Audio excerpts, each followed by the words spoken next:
वासुदेवाय। भक्तों, आप सभी को मेरा राधे राधे। बोलो जय श्री कृष्ण। जय श्री कृष्ण। जय श्री कृष्ण। जय श्री कृष्ण।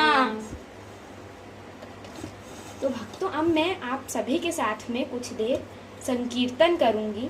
तो आइए हम सब लोग मिलके भगवान के नाम का संकीर्तन करते हैं। गोविंद हरे गोपाल हरे, जय जय प्रभु दीन दयाल हरे। गोविंद हरे गोपाल हरे, जय जय प्रभु दीन दयाल हरे। गोविंद हरे गोपाल हरे, जय जय प्रभु दीन दयाल हरे। जय जय प्रभु दीनानाथ हरे। जय जय प्रभु दीन दयाल हरे। तो भक्तों, आप सभी को राधे राधे। तो बोलो भगवान बांके बिहारी की, बांके बिहारी लाल की जय जय बोलो श्री कृष्ण कन्हैया लाल की जय। जय। बोलो लक्ष्मी नारायण की जय। बोलो श्री सिद्धि विनायक गणेश भगवान की जय जय जय। तो मैं आज आप सभी भक्तों को एक प्रसंग सुनाना जा रही हूँ, जो कि है गजेंद्र मोक्ष पर। अब गजेंद्र मोक्ष, आप इसका नाम सुनते ही आपको थोड़ा आइडिया लग जाएगा कि किस टाइप का प्रसंग है। तो गजेंद्र यानी कि गज यानी कि हाथी, और मोक्ष यानी कि उसे मोक्ष की प्राप्ति हुई, स्वर्ग की प्राप्ति हुई। तो अब एक हाथी को स्वर्ग की प्राप्ति हुई किस प्रकार से। तो ये सबसे पहले तो ये एक प्रसंग है, एक कथा है, जैसे कि स्टोरीज होती हैं बच्चों की, उसी टाइप की है। और इससे हमें कुछ सीख भी मिलती है, जो मैं आपको लास्ट में बताऊंगी। तो अब गजेंद्र मोक्ष यानी कि एक हाथी को मोक्ष किस प्रकार से प्राप्त हुआ। तो अब हाथी एक समय एक त्रिकूट नामक बहुत सुंदर पर्वत था। अब उसे त्रिकूट क्यों कहा जाता था? क्योंकि उसके 3 शिखर थे और तीनों किसी न किसी तत्व के बने हुए थे। जैसे कि एक था सोने का, एक था पीतल का और एक था चांदी का। तो ये 3 शिखर थे, उनमें तभी उसे त्रिकूट पर्वत बोला जाता है। एक सोने का, एक चांदी का और एक पीतल का शिखर था। तो वो आसपास से और समुद्र से, क्षीर सागर से घिरा हुआ था। तो वहीं पे एक गज भी रहता था, गजेंद्र हाथी रहता था वहां पर एक। तो वो अपनी पूरी फैमिली के साथ में रहता था, अपनी पत्नी, बच्चे। तो वो एक समय हथिनी के साथ में, अपनी पत्नी के साथ में, बच्चों के साथ में सरोवर में स्नान करने जा रहा था। तो वहां पे सब कांटों की, बेलों को, झाड़ियों को, सबको हटाते हुए जब सरोवर में पहुंचे, तो सरोवर में जाके अब बहुत जल क्रीड़ा की सब लोगों ने। हाथी अपने सूंड में पानी भर भर के अपने पत्नी के ऊपर, अपने बच्चों के ऊपर फेंक रहा था। तो अब बहुत इन लोगों ने मस्ती की। लेकिन अब वहीं पर एक ग्राह भी रहता था। ग्राह यानी कि एक मगरमच्छ भी रहता था। अब वो मगरमच्छ जैसे ही हाथी स्नान करने को आया सरोवर पे, वो मगरमच्छ आया और उसने उस हाथी का पाँव पकड़ लिया, अपने दांतों से उसके पाँव को दबा लिया। अब हाथिनी ने बहुत कोशिश की छुड़ाने की, उसके बच्चों ने भी बहुत कोशिश की, लेकिन अब नहीं छुड़ा पाए। तो वो लोग पानी से बाहर जाके जमीन पे जाके खड़े हो जाते हैं।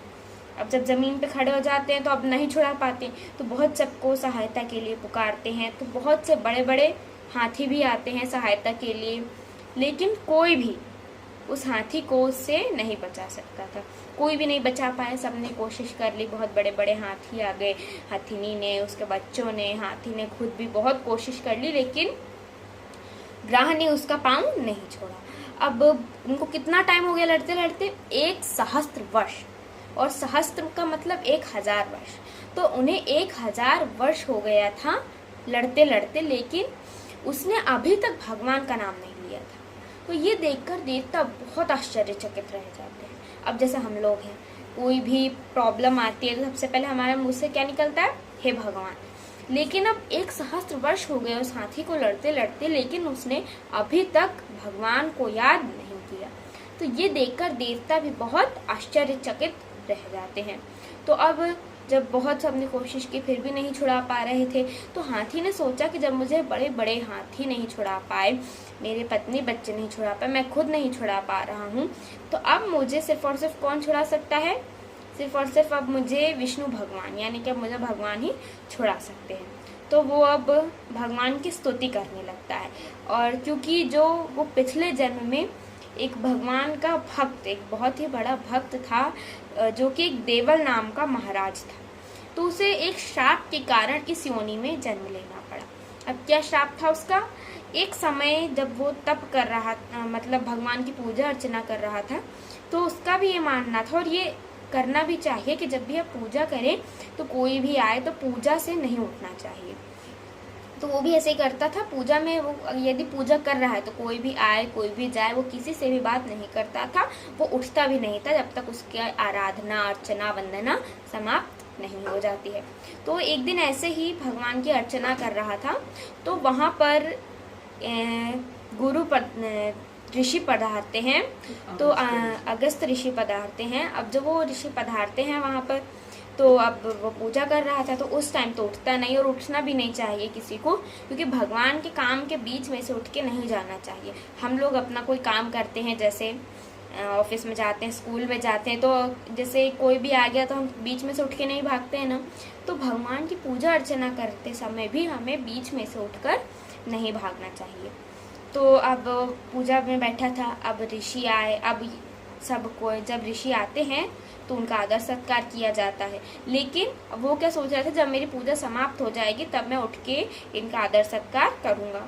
लेकिन अब ऋषियों को क्रोध बहुत जल्दी आ जाता है, लेकिन वो इतने बड़े तपस्वी भी होते हैं कि उनका श्राप भी लग जाता है। तो अब ऋषि को क्रोध आ जाता है, तो अब ऋषि क्या करते हैं, उसे श्राप दे देते हैं। कहते हैं कि तुझमें बहुत अहंकार भरा हुआ है, तो जा मैं तुझे श्राप देता हूँ। और क्या श्राप देते हैं कि अब तुझमें इतना अहंकार भरा है हाथी के समान, तो तू अगले जन्म में हाथी की ही योनि प्राप्त करेगा, तू इसी योनि में जन्म लेगा। तो तभी श्राप के कारण ही देवल महाराज देवल को इस योनि में जन्म लेना पड़ता है। तो अब पिछले जन्म में उसे जो सर्वश्रेष्ठ जो मंत्र थे जिससे वो उनकी आराधना करता था भगवान की, तो उसे वो मंत्र कंठस्थ थे, यानी कि याद थे वो मंत्र। तो वो उन्हीं मंत्रों के द्वारा भगवान को ऐसे मंत्र जो कि बार बार दोहराए जाने योग्य होते हैं, तो ऐसे कुछ निम्नलिखित मंत्रों का वो प्रयोग करने लगता है, मतलब उन्हीं के मन ही मन अर्चना करने लगता है। तो अब कौन से मंत्र के द्वारा वो भगवान को बुलाता है? ओम नमो भगवते तस्मै यत् एतच्चित्तात्मक पुरुषाय दिबीजाय परेशाय भिधिमहि। अब इसका अर्थ क्या है?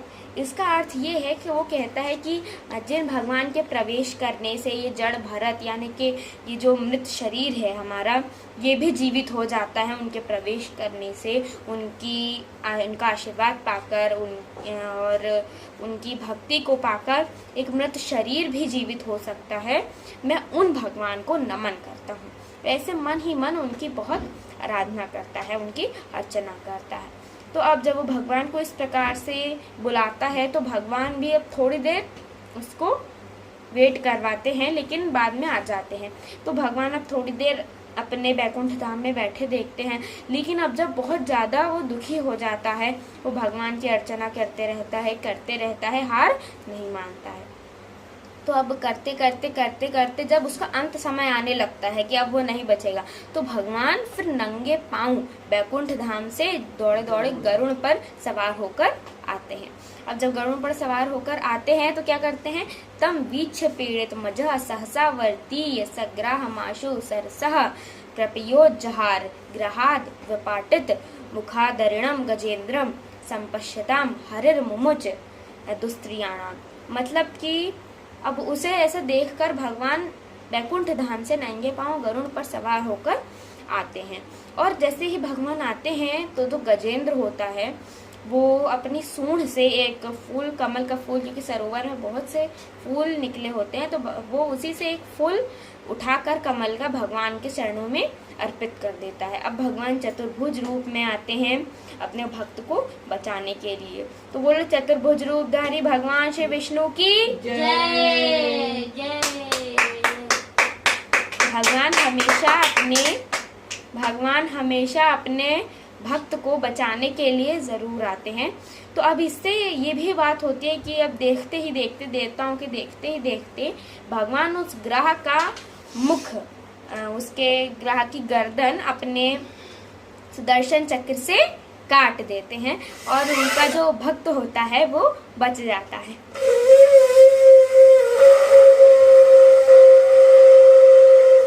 तो बोलो विष्णु भगवान की जय। उन्होंने अपने भक्त की इस प्रकार से रक्षा की थी। तो अब इससे हमें क्या सीख मिलती है, इससे हमें क्या भगवान बताना चाहते हैं इस कथा के द्वारा? भगवान इस कथा के द्वारा हमको ये बताना चाहते हैं कि भगवान सिर्फ और सिर्फ उन्हीं की नहीं सुनते जो लोग बोल सकते हैं, भगवान उनकी भी प्रार्थना सुनते हैं जो लोग बोल नहीं सकते।